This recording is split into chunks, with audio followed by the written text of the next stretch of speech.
Tyrannosaurus rex, the largest meat eater ever to walk the earth, one of the hundreds of dinosaurs that have been reconstructed and, well, not exactly brought back to life. Dinosaurs only come back to life in the movies, and they'd been dead for 64 million years before humans appeared on Earth, or on the menu.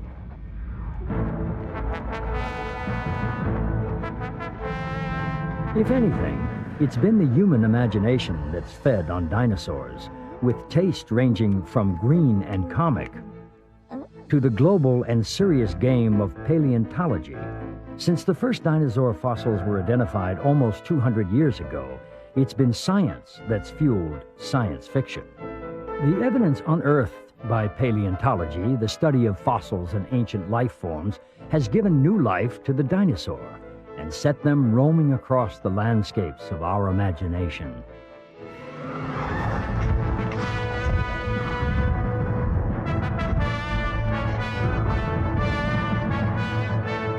And with a new fossil being discovered about every 7 weeks, our knowledge of dinosaurs is growing by leaps and bounds. Where did the name dinosaur come from? Sir Richard Owen rode into history when he declared that the fossils of giant animals being discovered in England in the early 1800s should be called Dinosauria, meaning terrible lizards. Why lizards? We know dinosaurs were similar to reptiles because fossils have revealed that they had scaly skin and laid eggs. It's the dinosaur body plan which sets them apart from the reptiles. 250 million years ago, the reptile design of the day incorporated the short, sprawling legs of the lizard and the short, bent-kneed legs of ancient crocodiles. Dinosaurs evolved because of a breakthrough in leg design. Dinosaur legs were longer and tucked under the body, and this breakthrough came in both 4- and 2-legged models. Dinosaurs could not only stand up, they could run faster than anything else around. This ability to pursue or escape pursuit was a major factor in the dinosaur's success. T-Rex enjoyed its success by eating its own weight in meat every week. That's 7 tons, or the equivalent of 12 cows. The first T-Rex found wasn't called Tyrannosaurus rex.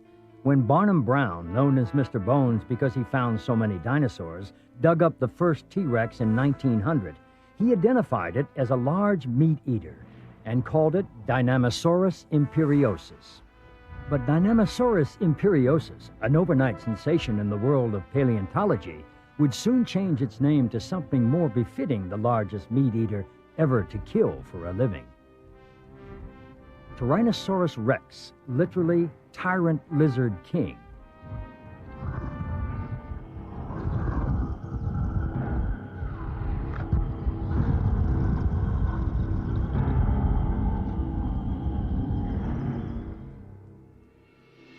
People have been finding dinosaur bones all over the world for 2,000 years. People like the Chinese, who've always called them dragons. The first known dinosaur extinction theory is attributed to the 3rd century writer Chang Qiu, who explained the mystery of dinosaur bones by writing, "A dragon ascended a mountain and went directly to the gate of heaven. The gate being locked, the dragon fell back to earth and died at this spot. Later, it sank into the earth."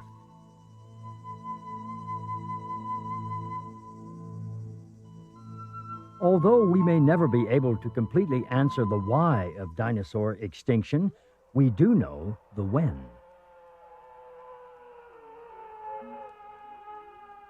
"225 million years ago, when dinosaurs first appeared, the Earth was a very different place. All the land was joined together in one supercontinent called Pangaea. For the next 160 million years, dinosaurs dominated the Earth. To get an idea of this immense time scale, imagine a book 225 pages long, each page equal to 1 million years. Dinosaurs would be the main characters for the first 160 pages. Mammals would take over for the last third of the book. Humans wouldn't appear until the top of the last page, 1 million years ago. and it wouldn't have been until the bottom of the last page that we even knew dinosaurs existed.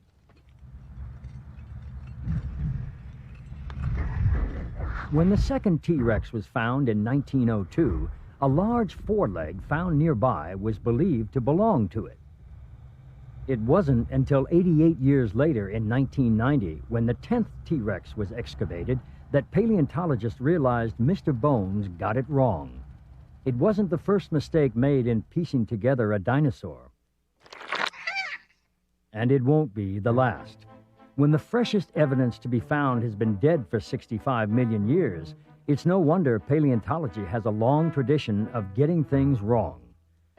One of the first bloopers occurred in England in 1820.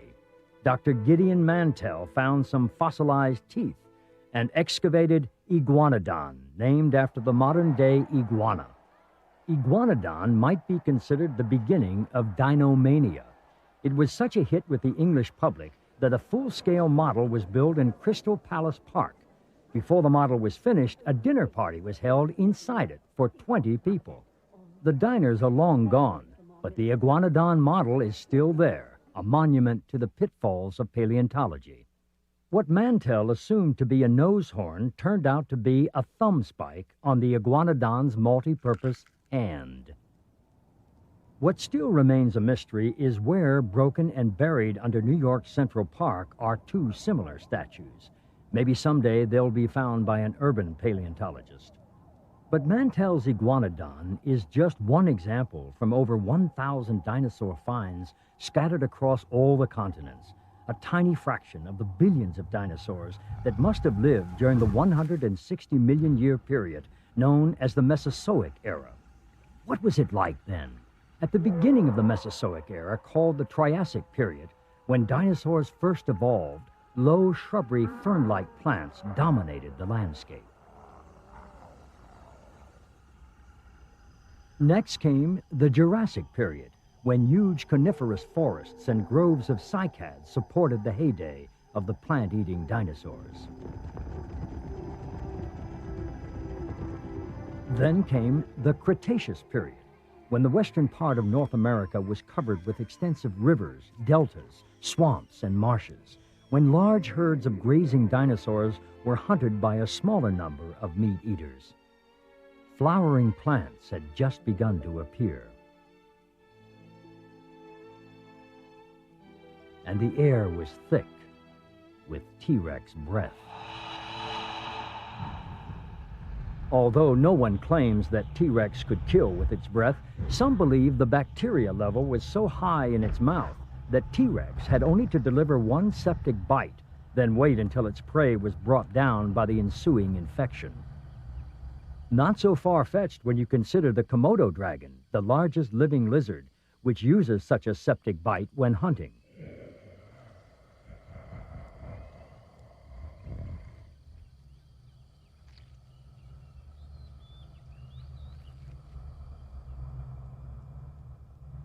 In 1907, Barnum Brown found the third T-Rex.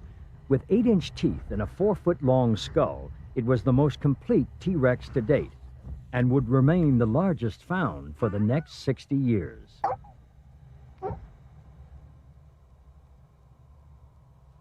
Even with the help of dynamite, it took 3 summers to dig it out.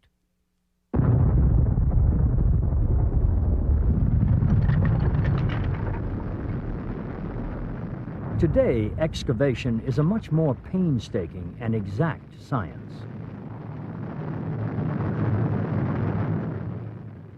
Although plaster jackets are still used to protect the fossils during transport. The use of modern heavy equipment has greatly sped up excavation and transfer to the lab. A big help when the block of stone containing a perfectly preserved hadrosaur tail can be 2 yards of solid rock. Ironically, much of the heavy equipment we use today could be considered the descendants of the very first heavy equipment, dinosaurs. For many dinosaurs were massively powerful creatures.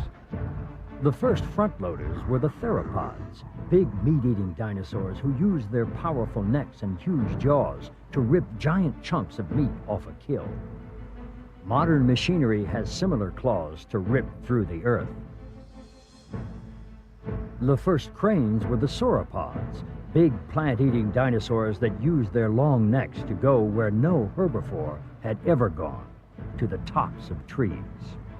Although the bust-sized Stegosaurus was a gentle vegetarian, few meat-eaters wanted to tangle with its spiked tail.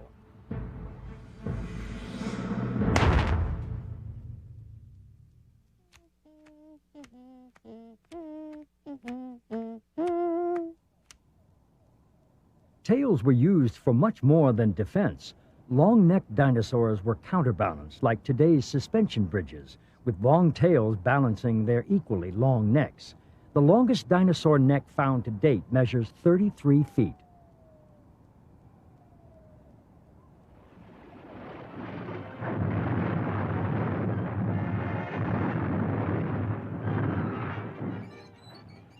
Even in two-legged dinosaurs, the tail served as a balancing mechanism to counterweight various body builds and head designs. From the smallest baby hadrosaur, less than a yard in length, to the 10-foot-long meat-eating Albertosaurus. Balance was crucial when several tons of dinosaur decided to run. Imagine a multi-ton ostrich, and you begin to get an idea of how the swiftest of dinosaur predators might have moved. But how fast were they? Paleontologists can calculate the answers from fossilized footprints called trace fossils. The race to clock T-Rex's top speed remains the subject of great debate. Opinions range from as slow as 15 miles an hour to as fast as 40 miles an hour.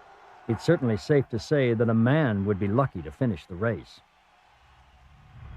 Fortunately for humans, the only dinosaur bite we'll ever deal with is its overbite. The largest on record belongs to T-Rex number 4, found in 1966. The study of dentition, or the shape, size, and wear of teeth, tells us more about feeding habits than anything else, and dinosaurs have left us great dental records. Most plant-eating or herbivorous dinosaurs, such as this Triceratops, had cheek teeth for breaking down coarse vegetation before it was swallowed. The record for the most teeth belongs to Edmontosaurus, also known as the tooth fairy's nightmare. Over 1,000 teeth acted like self-sharpening vegetable graters.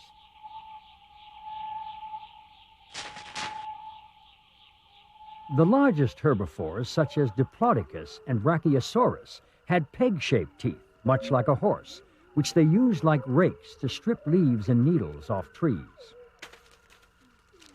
Many of them didn't chew their food, they swallowed it whole.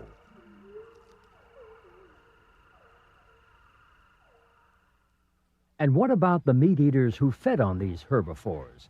From the Albertosaurus to the crocodile-like Baryonyx, most meat-eaters, or carnivores, had dagger-like teeth. And many, such as T-Rex, had teeth with serrations, like those on a steak knife, to help rip meat off the bone.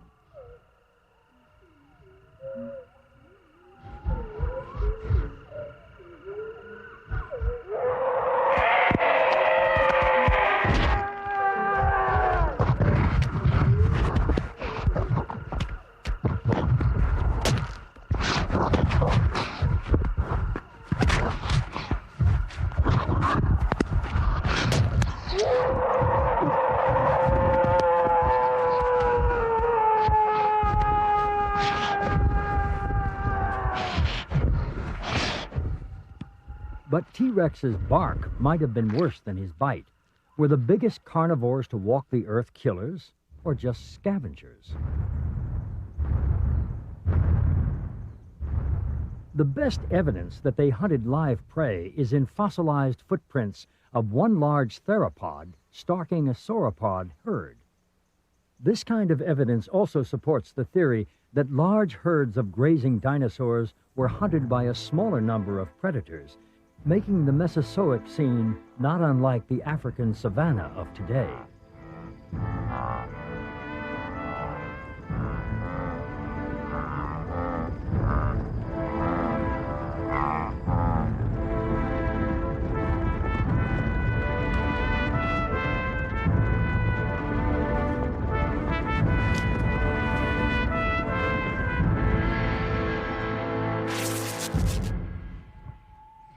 sickle-like claws on its hind legs, Deinonychus, or terrible claw, was the dinosaur equivalent of pack-hunting wild dogs or wolves. From a find in Montana, we know that the 150-pound Deinonychus hunted down live prey. The scene was reconstructed using hard evidence from the site.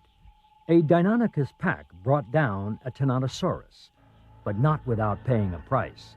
Before succumbing, the Tyrannosaurus killed 4 of its attackers. Similar finds have revealed pack-hunting raptors at the site of other kills. The carnivorous dinosaurs no longer hunt, but are now hunted themselves by a human pack of fossil hounds. In 1981, 3 Canadian high school students found the next T-Rex, Black Beauty, named after the color of its fossilized bone. Only after it was cleaned in the lab did anyone realize how complete this 5-foot-long skull was. When a fossil is brought to the lab, first the plaster casing is removed. Then it's often given an acid bath to remove the last of the stone covering the fossilized bone. This process can take months or even years. But not all dinosaurs were as big as T-Rex. Many of them were in fact quite small as a bird, and they came in all shapes and sizes. With the heavyweight title going to Brachiosaurus, tipping the scales at 77 tons. That's heavier than 2 Boeing 737s. Although the largest dinosaurs have traditionally played the leading roles in popular entertainment, it's the smaller dinosaurs that have starred in the debate over dinosaur descendants. Compsognathus and Coelophysis have similar skeletons to Archaeopteryx, the first bird. This missing link supports the theory that modern birds are the nearest living relatives of small, meat-eating dinosaurs. And the nearest relatives of large dinosaurs like Baryonyx are crocodiles. The 9th T-Rex was found in 1987 and provided the first known tip of the tail vertebrae. All the bones of T-Rex had now been found except for those of its mysteriously shriveled forelimbs. The same area in North America that produced 8 of the 10 known T-Rexes to date produced a find that would radically change our view of dinosaur family life. A massive bone bed was discovered, spread over several miles and estimated to contain the remains of a dinosaur herd 10,000 strong. Proof that dinosaur herds once roamed the American West like the buffalo of a more recent era. The most significant find was the nesting grounds. Much like present-day seabirds, which nest in colonies, these dinosaurs, called Maiasaura, also nested in groups. The eggs were laid in circular nests 6 feet across, containing 20 to 25 7-inch eggs. They belonged to several Maiasaura, or good mother lizards, who shared nesting, feeding, and babysitting duties once the young were hatched. We know the hatchlings stayed in the nest and were fed by their parents because the nests were filled with trampled shells.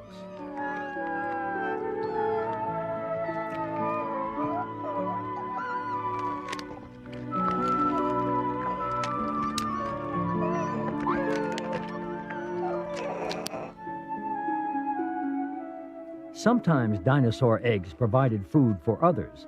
Oviraptors, literally egg thieves, were bird-like dinosaurs that liked their eggs raw. Like many modern-day birds and reptiles, hadrosaurs had to guard their nests against predators. Dinosaurs probably also shared another trait with today's birds and reptiles. They used sound to communicate with their young. And some dinosaurs were louder than others. Edmontosaurus had an inflatable nasal sac which amplified its call, much like many animals living today.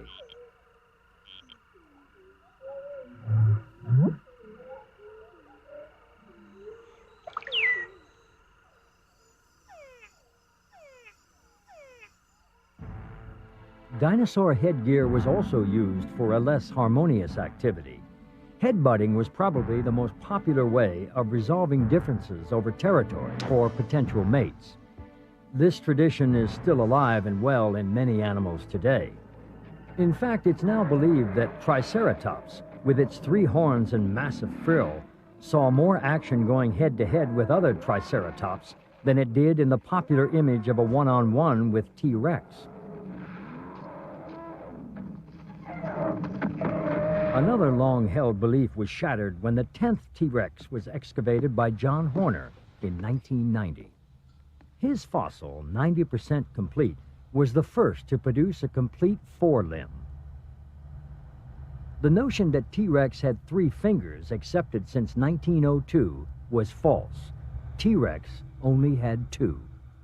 But in the serious game of paleontology, much larger mysteries still remain, and opposing theories vie for the answers.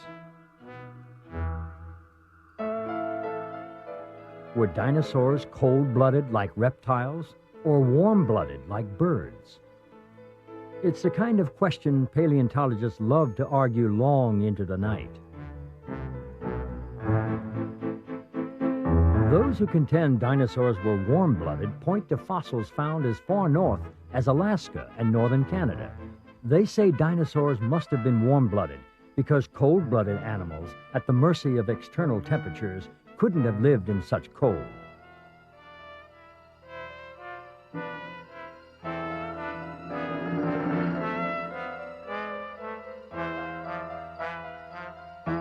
Warm-blooded theorists also contend that dinosaurs must have had the 4-chambered, double-pumped heart of today's mammals to supply them with enough blood pressure to pump blood up their long necks to their heads. The heart of a cold-blooded animal couldn't have pumped enough blood to their brains, and they would have been constantly fainting. But the strongest evidence for dinosaurs being warm-blooded is that their bones are honeycombed with holes, proof of a network of blood vessels as complex, if not more complex, than living mammals. Those who contend that dinosaurs were cold-blooded say all this evidence is full of holes. They claim dinosaurs living in the cold north were mobile enough to head south for the winter, and they gleefully point to the crocodile, which has a 4-chambered heart, yet is still cold-blooded. They also suggest that a dinosaur's large size would have allowed it to store a great amount of heat. Warm-blooded, cold-blooded. Given the lack of evidence, the real answer may never come to light. One thing paleontologists have few arguments about is how dinosaur muscle lay on the bone. They can read the bones by looking at the ridges of smooth patches and grooves, and determine how muscle, tendons, nerves, and blood vessels were arranged. However, laying skin over the muscle is more a matter of guesswork. From fossilized skin impressions, we know that dinosaur skin was much like that of modern reptiles, scaly, tough, and waterproof, and probably came in the same variety of colors. To break up the outline of the body, some may have had stripes. Since blending in was important, polka dots were unlikely. But armor was very popular. The toughest armor belonged to ankylosaurs. And yet even armor couldn't protect the ankylosaurs or any of the dinosaurs from extinction. The greatest mystery of the dinosaurs is the what-done-it of their extinction. There are many theories. One holds that a huge increase in ultraviolet rays gave dinosaurs cataracts, and they stumbled blindly into extinction. It was once believed they became so huge and lethargic, they died of boredom. One of the more widely held theories is supported by the fact that about the time the dinosaurs disappeared, a meteor 5 to 10 miles wide hit the Earth, throwing up a crater 93 miles wide and surrounding the Earth in a huge cloud of dust and steam which blocked out the sun for months, possibly years. The only problem with this theory is that fossil teeth have been found from dinosaurs that lived long after this cataclysmic event. It's just such evidence that makes some scientists believe that the dinosaurs' decline was more gradual and might have been because they couldn't keep their bodies cool enough in the increasingly hot summers. falling sea levels possibly turned dinosaur habitats into deserts. Or the opposite may have been the case. Rising sea levels might have flooded lowlands where most dinosaurs lived.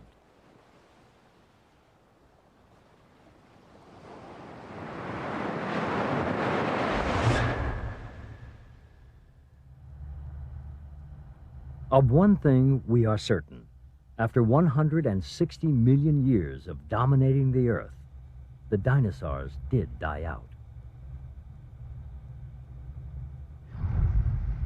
But life on Earth continued to evolve until humans came along to ponder these fossilized remains and indulge in their fantastic reality. Some would say all over the world dinosaurs have made quite a comeback, and there are more today than ever before.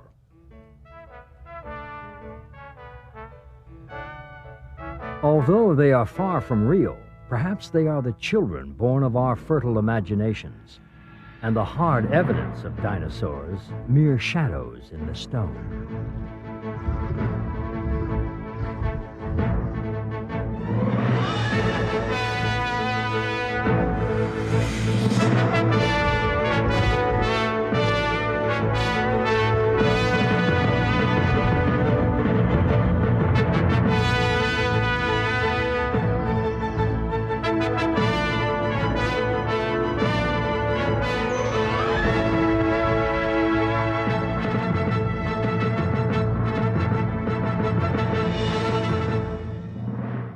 Certainly, there are many more dinosaurs waiting to be discovered, many new mysteries waiting to be pondered. And if it's true that life imitates art, maybe someday we'll even bring them back to life.